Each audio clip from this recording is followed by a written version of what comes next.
Olá, Deus abençoe no nome do Senhor Jesus Cristo a todos nós. Vamos dar continuidade então ao nosso estudo bíblico. Abra aí a sua Bíblia agora no livro de Romanos, no capítulo 8 e versículo 18. Romanos 8, 18, vamos dar continuidade ao estudo desse livro tão abençoado, inspirado por Deus, escrito pelo apóstolo Paulo. Mas antes de a gente começar a ler, vamos orar, vamos pedir ao Espírito Santo que nos ilumine. Senhor, nosso Deus e nosso Pai, no nome do Senhor Jesus Cristo, nós te adoramos, te glorificamos, te exaltamos neste momento. E pedimos pela tua graça, pela tua misericórdia, Senhor, perdoa os nossos pecados, nossas falhas e nossos erros. Renova-nos, fortalece-nos e enche-nos de ti. Fala, meu Deus, através da tua palavra. Usa a minha boca para transmitir a tua palavra ao teu povo, aos teus escolhidos. E aonde chegar esse vídeo, que chegue, meu Deus, o teu Espírito tocando, abrindo a visão, o entendimento dos teus servos, dos teus filhos, meu Pai. É o que eu te peço em nome do Pai, do Filho e do Espírito Santo. Amém. Graças a Deus. Amém. Então vamos lá. Romanos capítulo 8, versículo 18. Diz assim: Porque para mim tenho por certo que os sofrimentos do tempo presente não podem ser comparados com a glória a ser revelada em nós. Então aqui o Espírito Santo começa a revelar para a gente as coisas futuras, O que Deus vai fazer com o seu povo, com os seus escolhidos, com os salvos, por toda a eternidade. O que vai acontecer com a gente? Como será a nossa vida? Como será o nosso corpo? De que maneira nós vamos servir a Deus, glorificar a Deus por toda a eternidade? Bom, Paulo ele fala aqui que os sofrimentos, as lutas, as dificuldades, por mais duras que sejam, tem pessoas que sofrem muito, Mas, por mais dura que seja a vida, a situação, o sofrimento da pessoa que crê no Senhor Jesus, e aqui estamos falando não somente de qualquer pessoa, mas estamos falando de cristãos, porque muitos pensam que ser cristão significa assim: você já não vai ter problemas, você já não vai mais sofrer, você vai parar de sofrer. Isso é uma mentira. Porque se você olhar, por exemplo, para a vida dos apóstolos, dos profetas, dos grandes homens e mulheres de Deus do passado, você vai ver que todos eles sofreram. Davi sofreu, Paulo sofreu, Estevão sofreu, Pedro, João. Aliás, a igreja do tempo dos apóstolos sofria muito. Eram perseguidos, eram crucificados, eram apedrejados somente pelo fato de crer no Senhor Jesus Cristo, de seguir a sua fé. Eram jogados aos leões, eram torturados, eram queimados vivos, eram decapitados, enforcados, cerrados ao meio, enfim. Somente pelo fato de crer no Senhor Jesus. Eram humilhados, E Paulo, ele fala aqui, que todo esse sofrimento não pode ser comparado com o que Deus ele tem preparado para nós no céu, no seu reino, durante toda a eternidade. Entende, meu amigo, minha amiga? Porque hoje em dia, as falsas igrejas, as seitas religiosas, pseudo-cristãs, elas estão pregando um evangelho da prosperidade, que é um evangelho errado, falso, aonde dizem que as pessoas não vão mais sofrer, que não vai ter problema, que todo problema é causado pelo diabo, né? Enfim, que você tem que conquistar, que você tem que prosperar, que você não pode aceitar nenhum sofrimento, que você tem que ter tudo, que você tem que ser rico, que você tem que ter isso, que tem que ter aquilo. Mas esse não é o verdadeiro evangelho. O verdadeiro evangelho é falar da salvação da alma. É claro que quando você crê, quando você tem a fé, você pode pedir a Deus uma vida melhor, uma vida abençoada neste mundo, mas isso não significa que você não vai sofrer, que você não vai ter lutas. É claro que vamos ter. Tá bom? Então Paulo ele fala aqui para os cristãos que sofrem, né? Então, vamos desmistificar isso que o cristão ele só tem que ser abençoado, que ele não vai ter nenhum tipo de sofrimento. Isso é errado, isso é falso. Tá? Inclusive tem pastores aí que chegam a pregar que se o cristão tem algum problema, ele não é de Deus. Que ele está em pecado. Que se ele tem problema financeiro, ele está mal espiritualmente. Que eles têm problema de saúde, ele está mal espiritualmente.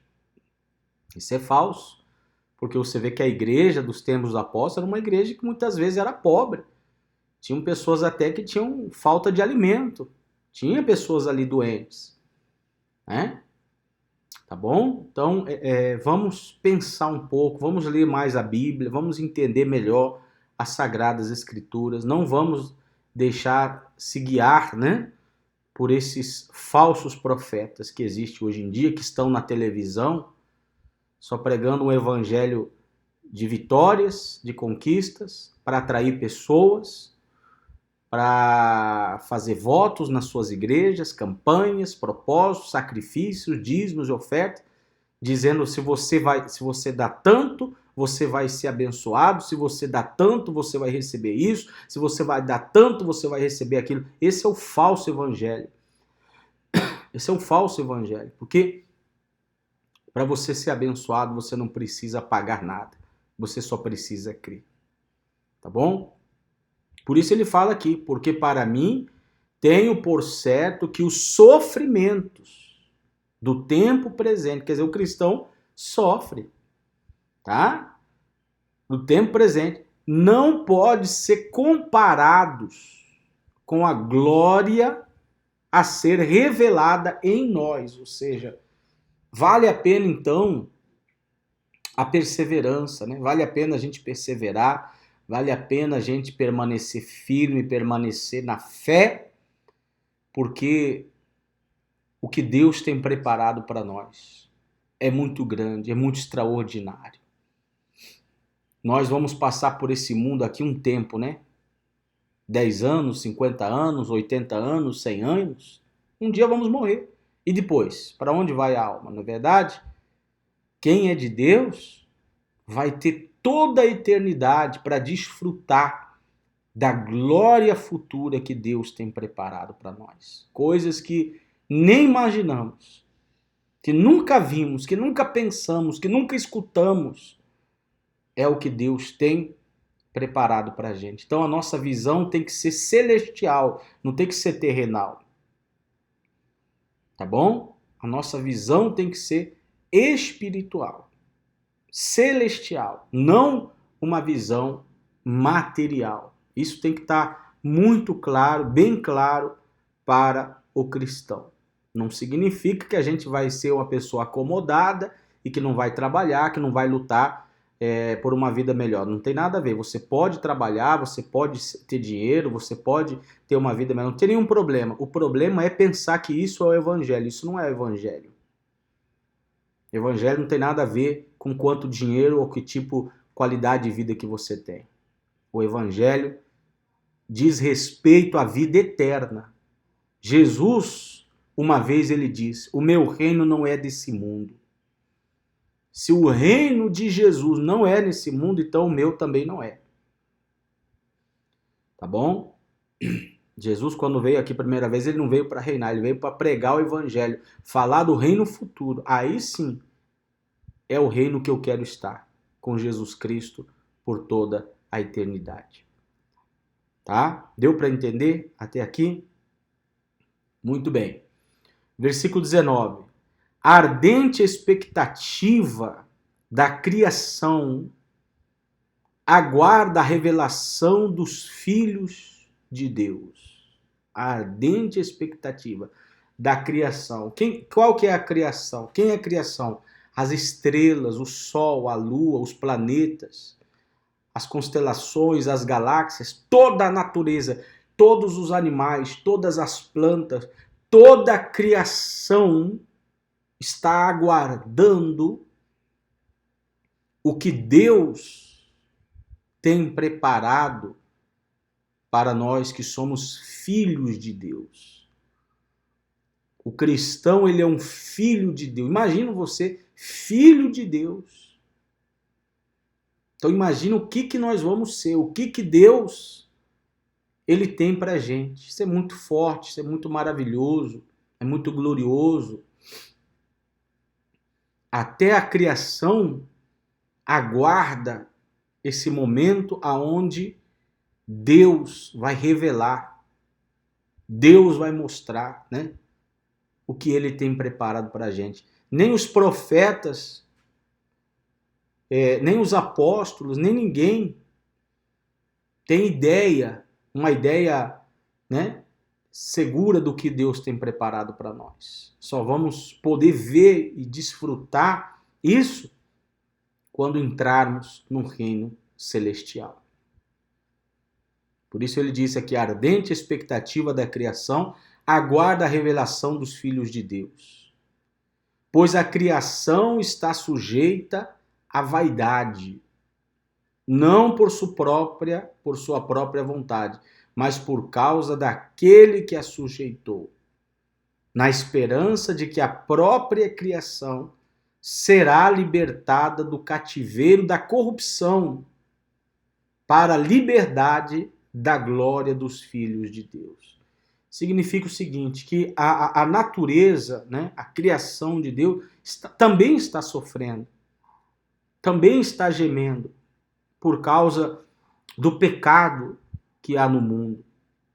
Por isso você vê tragédias naturais, né? Você vê aí tsunamis, você vê aí maremotos, terremotos, vulcões, né? Você vê aí furacões, tornados, destruições naturais, né?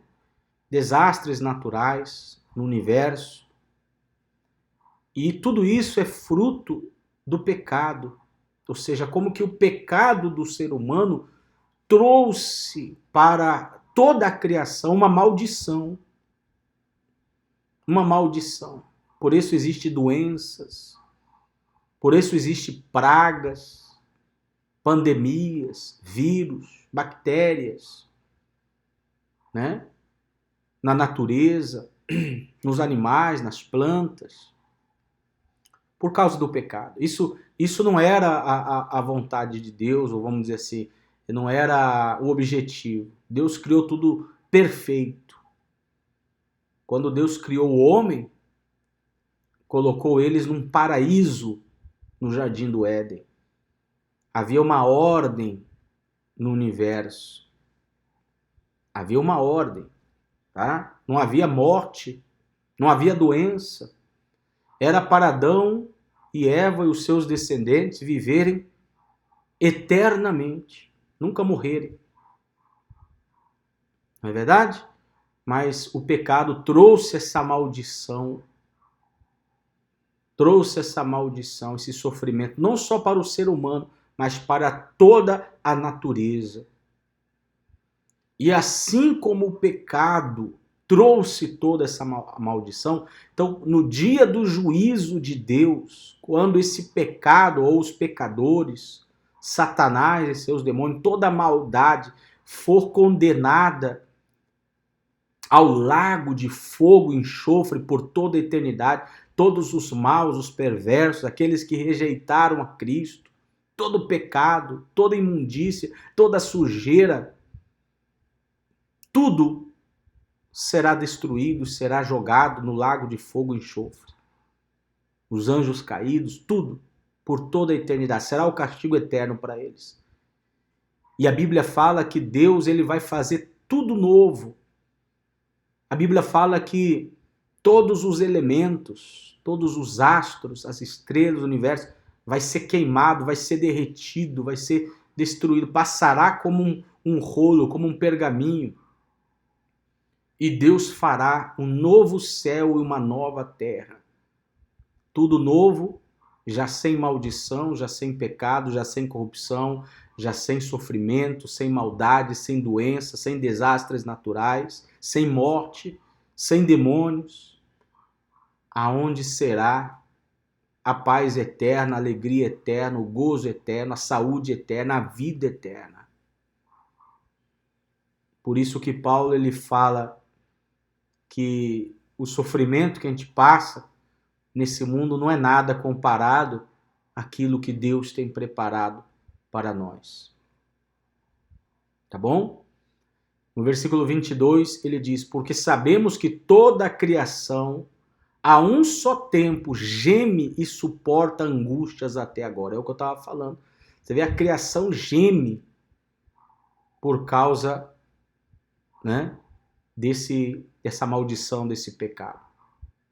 Você vê o que o pecado é, né? O que o pecado traz. Por isso que a gente tem que ficar longe do pecado. O salário do pecado é a morte. Longe da imundícia, da sujeira desse mundo, da contaminação desse mundo.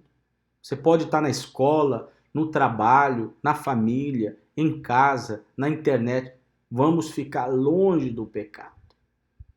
Porque o pecado só traz maldição e desgraça. A desobediência a Deus só traz isso. Porque sabemos que toda a criação, a um só tempo, geme e suporta angústias até agora. E não somente ela, mas também nós, que temos as primícias do Espírito. Olha só, está falando dos cristãos, que têm o Espírito Santo. Olha só, e não somente ela, mas também nós cristãos, que temos a primícia do Espírito Santo, ser batizado com o Espírito Santo, igualmente gememos em nosso íntimo, aguardando a adoção dos filhos, e redenção do nosso corpo. Ou seja, o Espírito Santo está falando o seguinte, que nós, e é verdade, nós que somos cristãos, nascidos de novo, cheios do Espírito Santo, também gememos, porque o verdadeiro cristão, ele diz assim: eu já não quero mais estar nesse mundo. Eu quero estar no céu, eu quero estar com Deus. O verdadeiro cristão não tem medo de morrer. Não tem medo da morte. Para mim, se eu morrer, é lucro. O Paulo, ele falou, viver é Cristo, morrer é lucro. É lucro. Porque eu estarei com Cristo, eu estarei no reino de Deus, e lá é incomparavelmente melhor do que esse mundo. Então a pessoa que ela diz, eu não quero morrer, eu quero viver nesse mundo, eu quero desfrutar esse mundo. Então essa pessoa ainda não conheceu a Jesus Cristo, não conheceu a verdade, não nasceu de novo, não tem o Espírito Santo. Porque quem é de Deus quer estar com Deus. Quem é de Deus não se adapta a este mundo.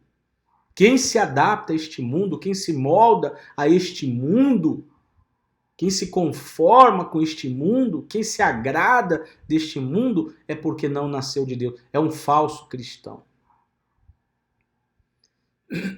É um falso cristão.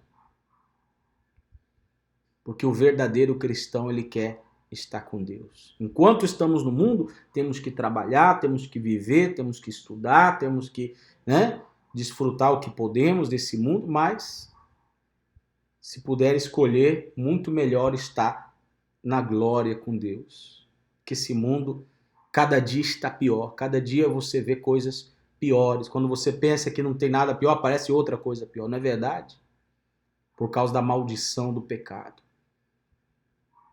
Por isso que a Bíblia diz aqui, porque sabemos que toda a criação, a um só tempo, geme, está gemendo, e suporta angústias até agora. E não somente ela, mas também nós que temos as primícias do Espírito, igualmente gememos no nosso íntimo, aguardando a adoção de filhos e redenção do nosso corpo. Ou seja, ainda estamos nesse corpo, por mais que o Espírito Santo habita dentro de nós, ainda estamos nesse corpo carnal.